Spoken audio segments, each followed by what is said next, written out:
चारों तरफ रात का सन्नाटा फैला हुआ था। पूरे वातावरण में शांति ही शांति थी, लेकिन उस भयानक शांति को भंग करती बहू माही की सिसकियां उस माहौल में गूंज रही थी। घर में और सदस्य भी थे, लेकिन कोई भी उन सिसकियों को रोकने के लिए, माही को संभालने के लिए अपने अपने कमरों से निकलकर नहीं आ रहा था, क्योंकि सभी इसके अभ्यस्त हो चुके थे। अब तो हर रोज की यह कहानी बन चुकी थी। आए दिन घर के अंदर माही की सिसकियां किलकारी मारती ही रहती थी। आज से 7 साल पहले इस घर में नई नवेली दुल्हन बनकर आई थी। घर में सास ससुर अनीता जी और राघव जी, पति रोहन और नंद मेनका थी।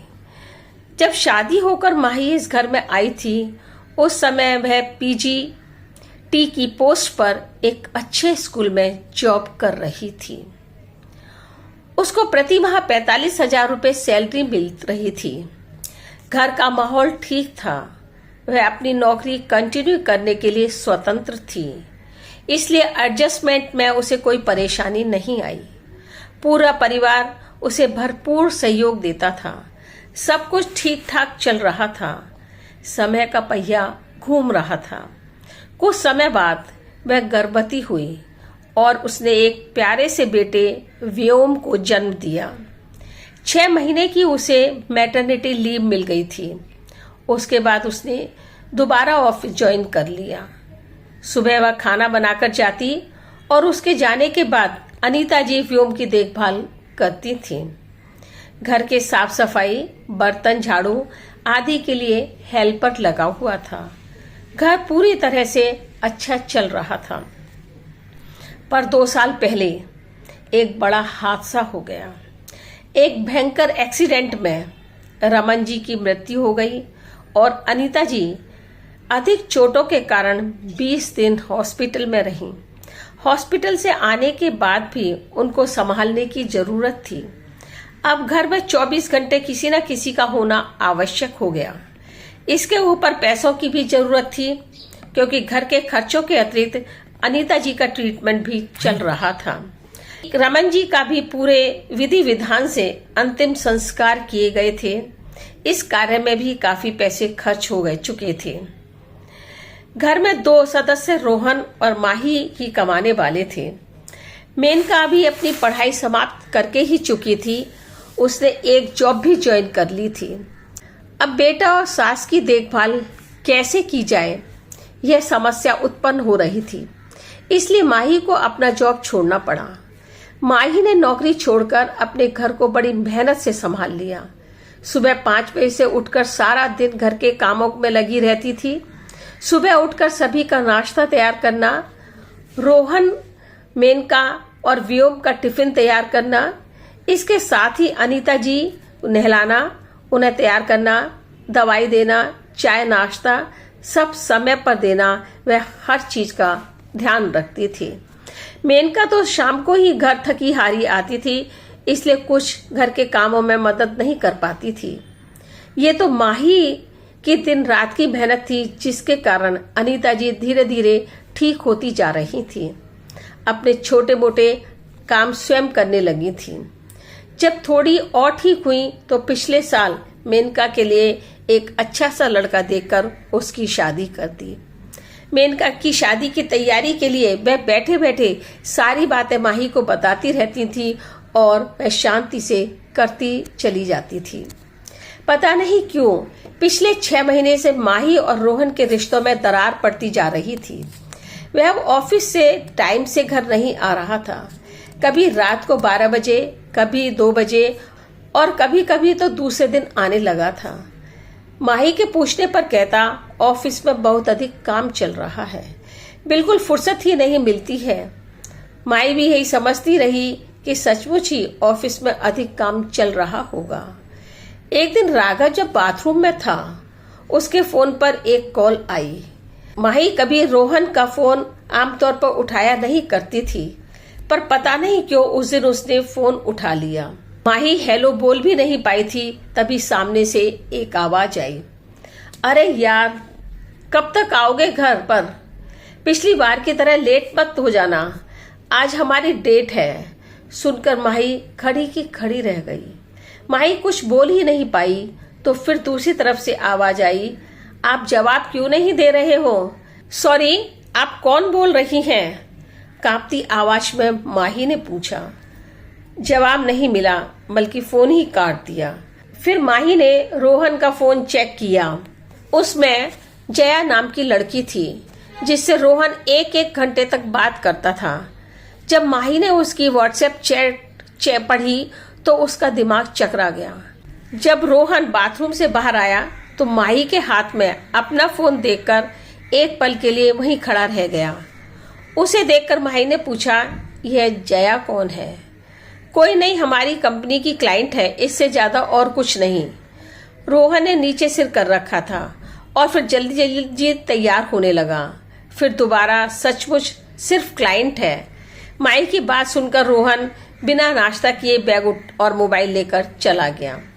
माही उसे जाते देख रही थी, आवाक सी। उसके बाद से रोहन ने माही से बचना शुरू कर दिया। उस रात वह घर नहीं आया, पर जब भी आता लेट रात को ही आता था और आते ही अपने कमरे में जाकर सो जाता था।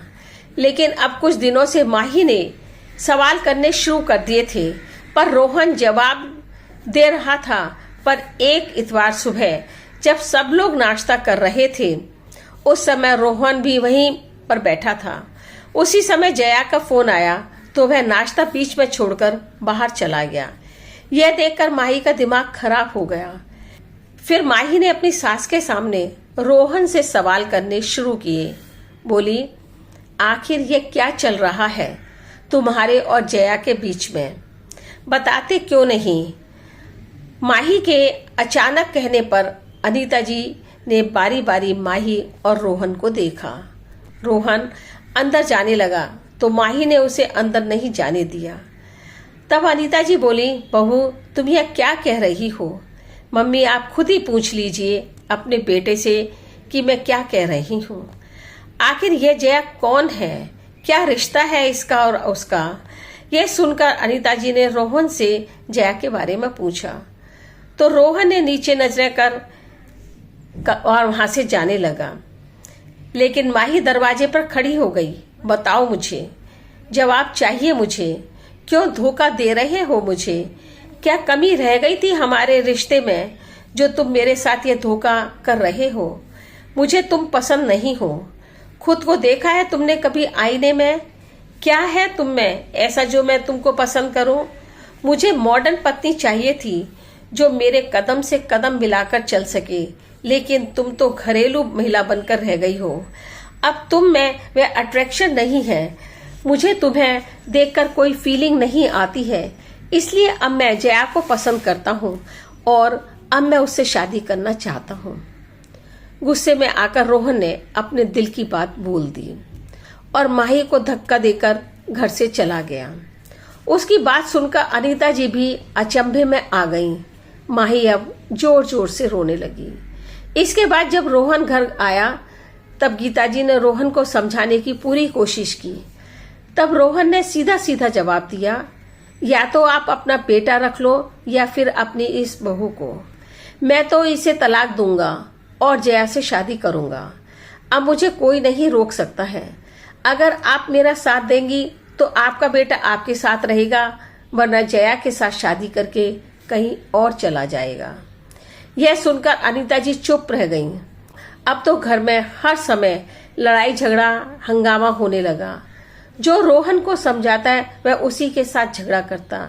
यहाँ तक कि मेनका ने भी उसे समझाया तो उसने उसे भी पलटकर जवाब दे दिया, तुझे आना है तो शराफत से आ जा, पर मुझे समझाने की बिल्कुल भी कोशिश मत करना। आगे फिर उस दिन भी उसने माही पर हाथ उठाया था, यह कहकर कि तुम मेरी बहन के ससुराल में फोन करके मुझे बदनाम कर रही हो। तब भी माही केवल रोकर ही रह गई थी। आखिर उसके जवाब सुनकर मेनका और अनीता जी ने उससे बोलना बंद कर दिया। रोहन ने आज फिर माही के ऊपर हाथ उठाया तो माही ने अनीता जी को रोहन को समझाने के लिए कहा।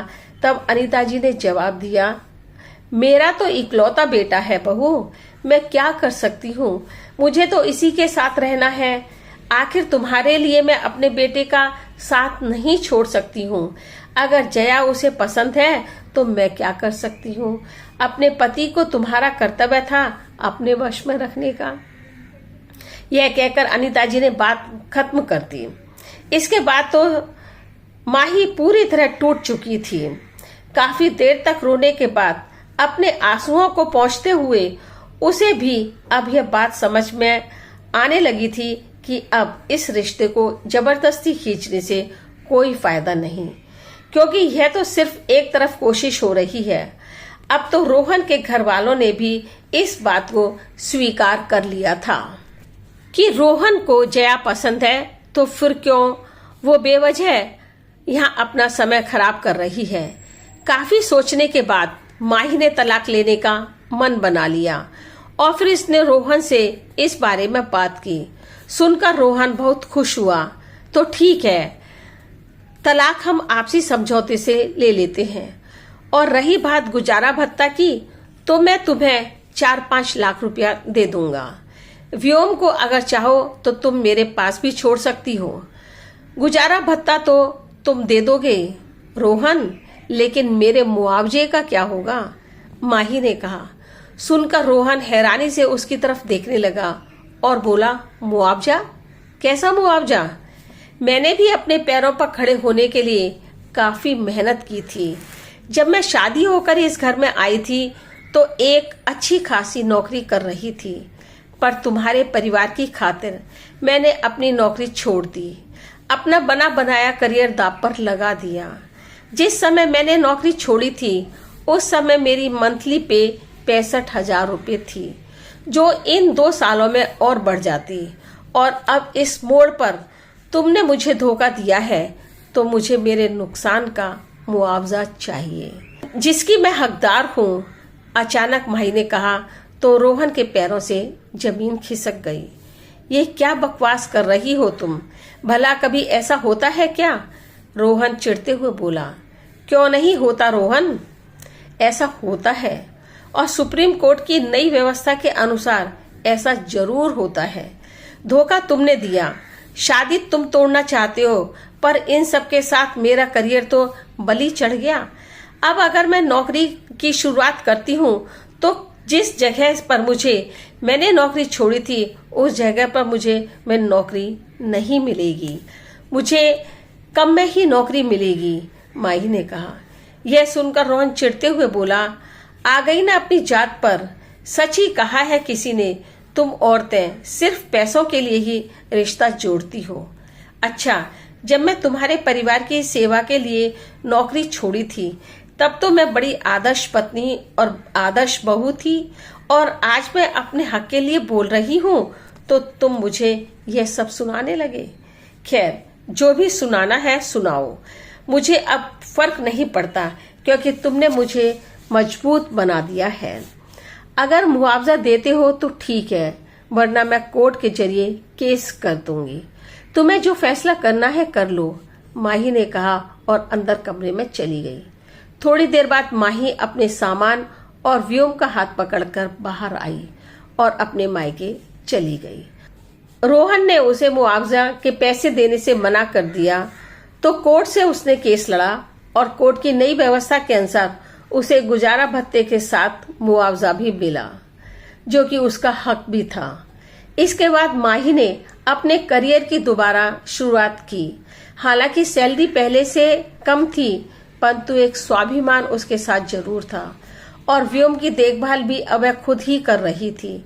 लेकिन रोहन ने जिस लड़की के कारण माही को तलाक देने का निर्णय लिया था, आज उस लड़की ने रोहन को छोड़ दिया, क्योंकि भगवान के घर देर तो हो सकती है पर अंधेर नहीं है। कहानी कैसी लगी कमेंट करके बताएं। अगर कहानी आपको यथार्थ से जुड़ी एक पारिवारिक और भावनात्मक दृश्य को उजागर करती लग रही है तो चैनल सब्सक्राइब करना न भूलें, और इसी प्रकार एक और नई कहानी के साथ फिर मिलते हैं। तब तक गुड लक, गुड लक।